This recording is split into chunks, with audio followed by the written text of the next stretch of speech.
தோபித்து அதிகாரம் 3. தோபித்தின் மன்றாட்டு. நான் மனம் வெதும்பி அழுது புலம்பினேன். தேம்பியவாறு மன்றாடத் தொடங்கினேன். ஆண்டவரே, நீர் நீதியுள்ளவர். உம் செயல்களெல்லாம் நேரியவை. உம் வழிகள் அனைத்திலும் இரக்கமும் உண்மையும் விளங்குகின்றன. நீரே உலகின் நடுவர். இப்பொழுது ஆண்டவரே, என்னை நினைவு கூரும். என்னை கனிவுடன் கண்ணோக்கும்.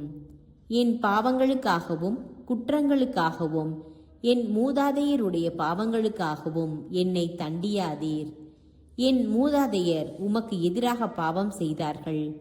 உம் கட்டளைகளை மீறினார்கள்.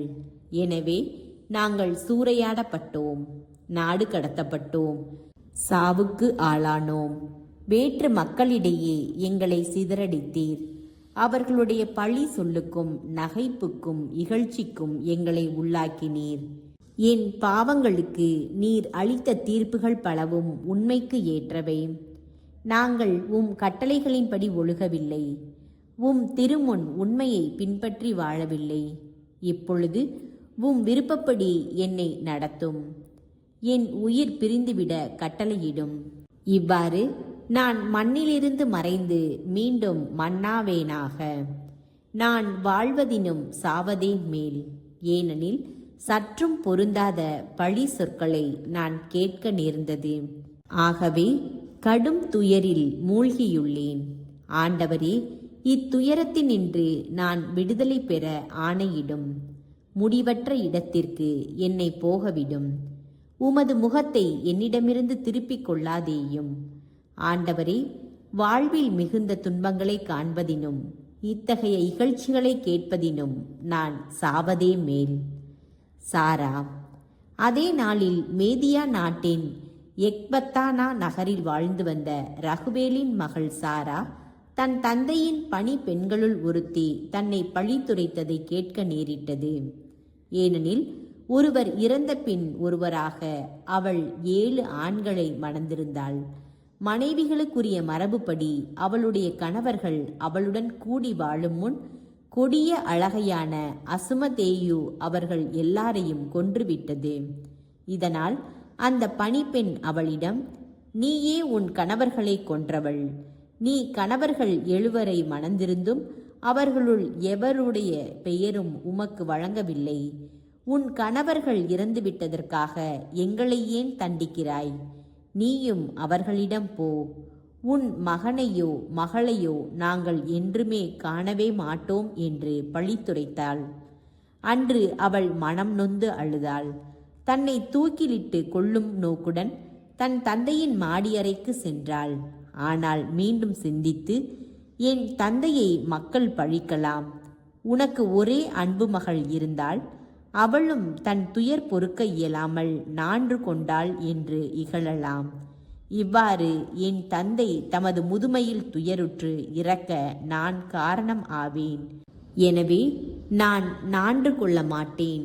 மாறாக நான் சாகுமாறு ஆண்டவரை இறந்து வேண்டுவேன்.